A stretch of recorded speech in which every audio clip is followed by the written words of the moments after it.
Hi, everyone. Thank you for tuning in. I am Manouk Akopyan. I am glad to be joined by Academy Award nominated director Carlos López Estrada. Carlos, you're getting ready to showcase your short film during UFC 306, Noche UFC on September 14, which is set to be the first live sporting event at the Sphere in Las Vegas. Dana White and the UFC are billing UFC Noche as a love letter to Mexico, and you've been tasked to be the visionary storyteller and showcase the Mexican culture through 6 segments on the pay-per-view portion of the broadcast. But before we talk about this unprecedented event, let's get to know you and your background a little bit better.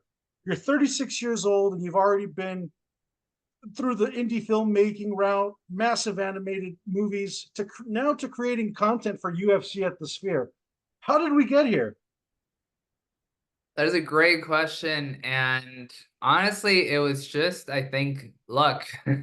And a friend of mine recommended me. A friend of mine, his name is Jorge Gutierrez. He's an animation director, has made a lot of really great uh, Mexican stories for animated audiences, including Book of Life. And he knew the UFC guys. They knew that they were looking for someone to spearhead this impossibly complex project, and he brought my name up, and that was 6 months ago. And ever since, we've been working on this nonstop until last week.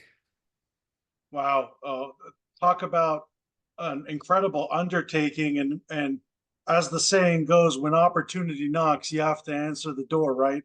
And you're telling a story at UFC 306 that is designed to be consumed not only by a live audience in a unique environment that is the Sphere, but also at home by millions. Let's get into the minutia and some of the details a little bit. What have been the biggest technical and creative challenges that you've had to overcome along the way to tell a cohesive and also impactful story that resonates across audiences? Honestly, all of it has been challenging. I mean, first of all, it's like such an honor to be telling Mexican stories for such a wide of an audience. And as you mentioned, millions of people are going to be looking at this broadcast. And that's just, it doesn't happen very often for Mexican stories. So it's that alone, I think, is very exciting. In terms of how we got here, it's been this global effort. We've enlisted artists from around the globe, studios, animation studios in Mexico City, in London, LA, New York. It's really taken so many brains to be able to bring this to life, because creatively it's very, very large scale. Technically, it's using, very innovative technologies that were created less than a year ago, or like roughly a year ago. So putting this whole film together has really been a challenge after the other, and I think that's what was most exciting about it, and why I think people are going to see something that is very unique. And certainly, as someone who is from Mexico, as you are, came to the United States when he was 12 years old, there's certainly pressure of telling the perfect story that portrays your culture, especially since Mexican stories have been mostly misrepresented on the screen throughout time. What's the story that you're trying to tell? It's we're trying to summarize as best as we can, and obviously it's impossible to summarize the story of a country or of a culture, but we're trying to tell 6 chapters of important eras throughout the history of Mexico, starting from the very first people who inhabited the land that eventually became Mexico, and then ending in a futurism piece, trying to daydream a little bit about what Mexico may look like in a couple hundred years. But the through line is really just celebrating this Mexican fighting spirit, and this is spirit that has connected us through time with our ancestors, through every one of these points that we're going to be highlighting, and then bringing us into the future. So I would say, even though we're telling 6 different stories about very, very different periods of time, that is sort of like the unifying theme of the night. So there's going to be millions watching around the world, but only a a couple, only about 20,000 will be able to experience this kind of once in a lifetime experience inside of the sphere. I know you can't reveal too much, but can you give us a glimpse, a preview of what the people inside will be experiencing specifically through your content? Yeah, I mean, I think the event is going to be innovative for a number of reasons, but I think one of the things that's most exciting to me is the fact that Dana really wanted to blur the line between sports and entertainment. And in my particular case, these are not films. We didn't make films that are going to be playing in the background while there's something going on in the foreground. These are the centerpiece items that we're going to be dimming the lights and we're going to be asking people to sit and like pay attention to storytelling. And it has a soundtrack and it has a narration and it has a clear arc. And the fact that you're asking a sports audience to do that is unheard of. I can't think of any other event that's done that. So we're really trying to take advantage of the fact that we want to tell a story. We want people to be paying attention. We want people to be sitting on their seats and like really immersed in the storytelling. So what are they going to expect? I imagine an explosive night filled with all things that make a UFC event iconic, but then also incorporating the cinematic experience that is going to be interspersed throughout the evening, which hopefully will result in something really surprising and unexpected.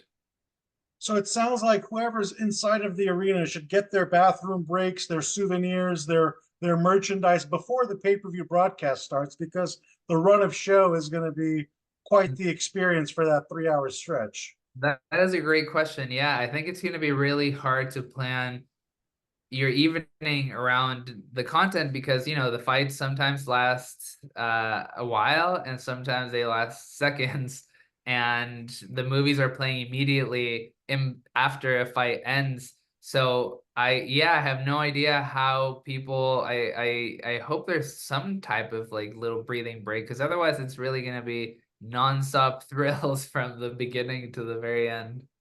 Immersive overload for sure. What has it been like working with Dana White on this project? Dana's great. I mean, I've been working with his media team who's been incredible. Dana's been sort of like checking in and out every now and then, but I mean, it was really important for me to understand what the reason for making this event was from the beginning. And when I met with him, when I met with his team, they had very earnest and a really earnest desire to tell a story that felt authentically Mexican and that was driven by Mexican talent and that was celebrating all the things about my culture that are important. And I really, in meeting with him, I could tell that he was doing it for the right reasons and that he really had an appreciation for my people and my culture that I really admired. So really since then it's just been trying to tell the story in the most exciting and the most unique of ways, and that's what we have been doing for 6 months. It's really been very liberating because they've been there to support, but they haven't really been dictating too much or telling us what to do or not to do. Like they haven't been a filter. They've just been sort of like collaborative partners through this, which has been so beautiful. Dana White said he wants to win an Academy Award among many other awards for UFC 306. You're an Academy Award nominated filmmaker yourself. Here's your chance to call your shot, your Babe Ruth moment. Do you I believe you have a winner here? I listen, I don't know that there's a category for this type of thing, but maybe they'll make one. Who knows? Who knows? Um, but going to the category and just the kind of experience this is, do you think we will start seeing a trend where other sports teams and leagues start showcasing short form, immersive content in the middle of live sporting events? Or are we I too far away from that? listen,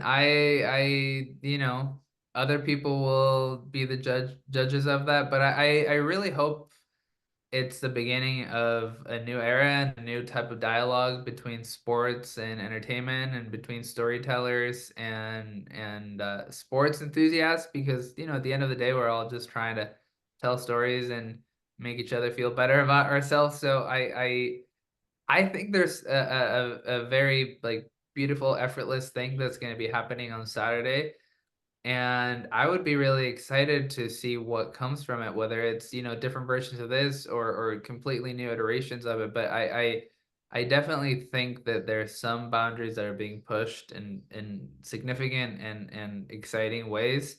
So yeah, I would love for the Super Bowl to all of a sudden makes, it's made space for music for decades, and I be curious to see if there's space there for film too, and if filmmakers can all of a sudden involve themselves a little bit more meaningfully in that event. Yeah, that would be a sight to see.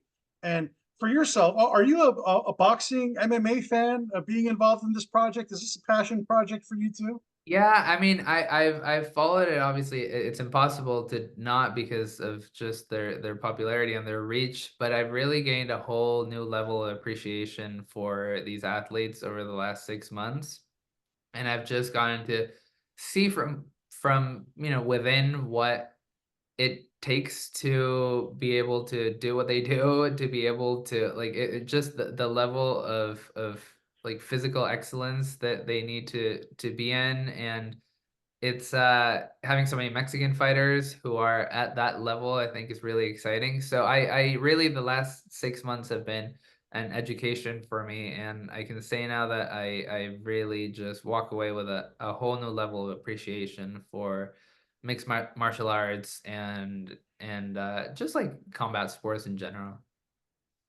I know UFC's only been around for 30 years. Boxing, obviously, centuries long history. Can we expect to see Canelo, Julio Cesar Chavez, Salvador Sanchez, Ruben Olivares in your story? You're definitely gonna see some of them. Not all of them. There, unfortunately, there isn't.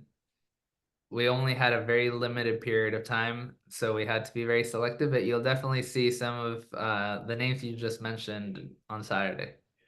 How about outside of the sphere, the exterior of the sphere? If someone's driving down Las Vegas, aerial shots of the arena, what will be seen related to the event outside of the sphere? That is outside of my jurisdiction. I was essentially just working on these 6 chapters of the film that's playing inside, but I know that there's going to be a whole other show happening outside. So, and they have, um, yeah, I couldn't even explain to you because that's so far out of what I'm dealing with. But I know it's going to be a whole thing. And for everyone listening in, let's get into your background a little bit deeper as well too. You have a production company that amplifies stories from underrepresented communities. What is your day to day, your bread and butter outside of this project that's consumed your life over the last 6 months? I mean, I'm a film director, so most time I spend either writing or directing or developing stories, and with my production company, we produce for other directors. So similarly, just trying to bring movies to life and trying to tell stories that are meaningful to them. So that's really what we've been doing for 2 years, and hoping to keep doing it into the future. Absolutely, Carlos. Looking forward to seeing what UFC 306 looks like, what it looks like for you moving forward, working on these kinds of projects. Thank you for taking the time out of your very busy schedule to Of course, Alan, nice to speak explain to you. everything. Thank you so much. Nice to speak to you. Hope you enjoy the show.